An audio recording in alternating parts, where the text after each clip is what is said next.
Avant de commencer quoi que ce soit, pose ta main sur ta poitrine et répète après moi. Voici la journée que l'Éternel a faite. C'est pour moi une journée de joie, une journée d'allégresse, une journée de célébration, une journée de bonnes nouvelles, une journée de gloire, une journée de reconnaissance, une journée de promotion. Au nom de Jésus, ma joie est ressuscitée, mon bonheur est ressuscité, mon sourire est ressuscité. Au nom de Jésus, en ce jour, je reçois des nouvelles qui changent mon humeur. En ce jour, je reçois des nouvelles qui rendent ma joie parfaite. Au nom de Jésus. Alors, installe-toi confortablement. Bonjour à toi, sois le bienvenu dans le matinal de ce matin. Aujourd'hui, nous sommes le 11 novembre 2025 et nous sommes dans la semaine de vivre l'expérience de la résurrection, de la puissance de la résurrection. Aujourd'hui particulièrement, nous parlons du fils de la Sunamite. Hier, nous avons parlé du fils de la veuve de Sarepta, mais aujourd'hui nous parlons du fils de la Sunamite. Alors, partage cette vidéo, like et commente et fais du bien à quelqu'un en le bénissant avec cette vidéo.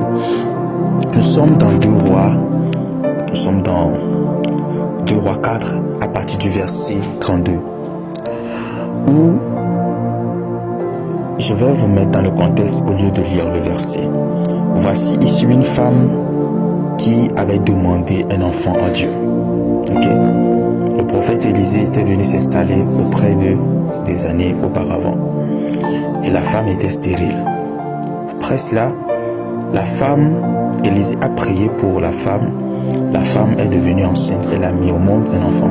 Quelques années plus tard, Élisée était parti et pour ses croisades et tout. Mais dans son départ, en cette période, l'enfant est tombé malade et puis il est mort. Quand l'enfant est mort, Élisée était de retour. Mais quand la femme l'a vu, la femme n'a rien dit à Élisée.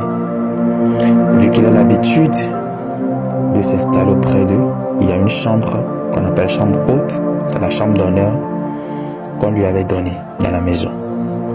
Et la femme est partie mettre l'enfant dans la chambre.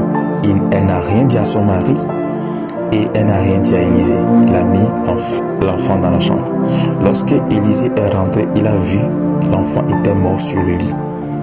Alors, il savait que la femme avait posé un acte de foi pour le confronter. Alors, s'adressant à Dieu, il pria pour l'enfant, se coucha et posa son nez sur le nez de l'enfant, sa bouche sur la bouche de l'enfant, souffla sur l'enfant et l'enfant revint à la vie. Quel acte de foi! Et j'aimerais te dire une chose. Écoute-moi, toi tu es peut-être vivant, tu vas bien aujourd'hui, mais il y a des choses que Dieu t'avait données il y a des années auparavant.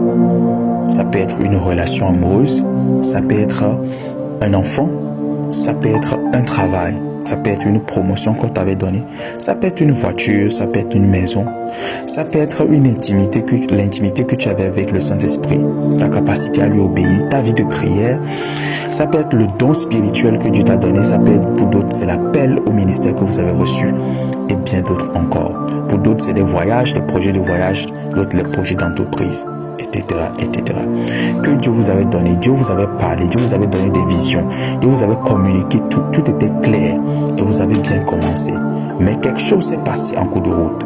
Vous avez perdu en cours de route. Vous avez perdu cette relation.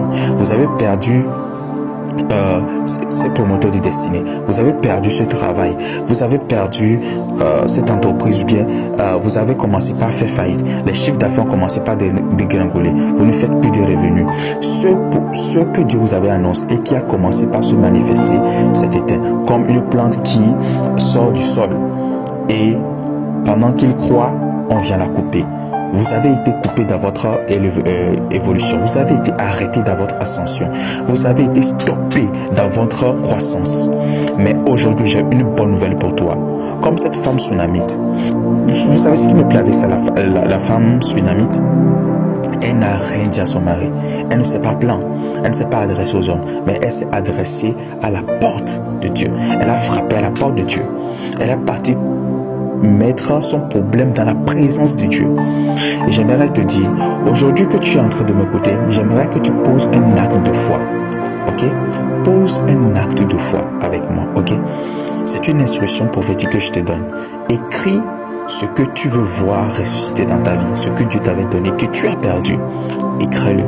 Ok? Tu sais que c'est Dieu qui t'a donné cela, mais que tu as perdu en cours de route. Écris-le. Et tu as deux options. Soit tu vas le déposer dans la boîte des requêtes dans votre église, ou soit tu le mets, tu l'écris, tu le mets là où tu as l'habitude de prier. Si tu n'as pas l'habitude de prier à un endroit, commence maintenant. Choisis un lieu, range bien le lieu et dis: Seigneur Jésus, ce lieu, c'est le lieu de rencontre entre toi et moi. Et maintenant, écris les choses là sur ton carnet, sur ta liste, et mets-le dans la présence. Ok? Je te donne 7 jours. Je dis bien 7 jours. 7 jours pour venir témoigner de ce que Dieu aura fait pour toi. Et durant ces 7 jours, assure-toi de prier chaque jour là-bas. Même si tu n'as rien à dire, couche-toi là, dis juste merci à Jésus pour un temps avant de te lever, de partir. Ok? C'est un acte prophétique que je te donne. Et si tu arrives à le faire, tu viendras témoigner 7 jours, pas plus. Et tu verras ce que Dieu va faire pour toi. Alors je déclare au nom de Jésus, en suivant cette instruction prophétique, que la puissance de la résurrection a été rencontrée.